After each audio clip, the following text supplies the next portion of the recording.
birlab ketdi, nalalarim belakka yetdi. Men qilgan shu tuhmatga do'stim faqat yarashurapti.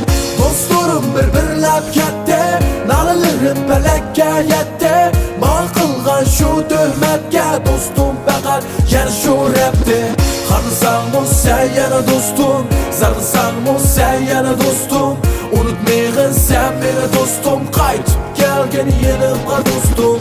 Qarasam sen yana do'stim, zarsan sen yana do'stim. Unutmayın sen beni dostum, qaytib kelgan yanımga dostum. Yo'l yerim bo'lganda hamra bo'ldi yana rap. Sabrchalik bo'ldi hamra o'tib ketdi hammada. Nurg'un ishlar o'tdi boshdan ayrildim men do'stim. Hech qaysidan kelmadi vaqt boshlay amdi boshdan. To'g'ri bu hayotda ishengidek inson yo'q. Bo'lmamiz yan chiqda ash qolsa bir rahat. Kishi qilsang yaxshilik vaqt kelmas yeysan. O kelgan do'stini hazır ayla turkisiman kishidan qo'rq.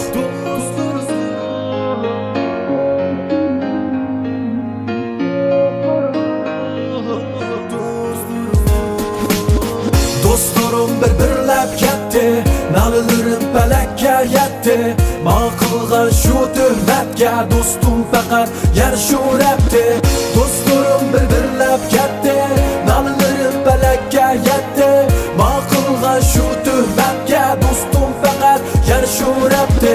Qarasam sen yana do'stim, zarasam sen yana do'stim.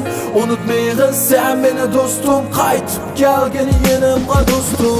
Dostlarım birlab ketdi, nalalarim falakka yetdi. Men qilgan shu tuhmatga do'stim faqat yarashurapti. Dostlarım birlab ketdi, nalalarim falakka yetdi.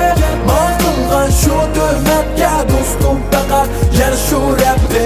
Qarasam sen yana do'stim, zarasam sen yana do'stim. Unutmayın sen beni dostum, qaytib kelgan yanımga dostum.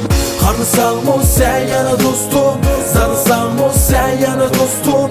Unutmayın sen beni dostum, qaytib kelgan yanımga dostum. Qaytib kelgin sen mening do'stim, qaytib kelgin menga do'stim.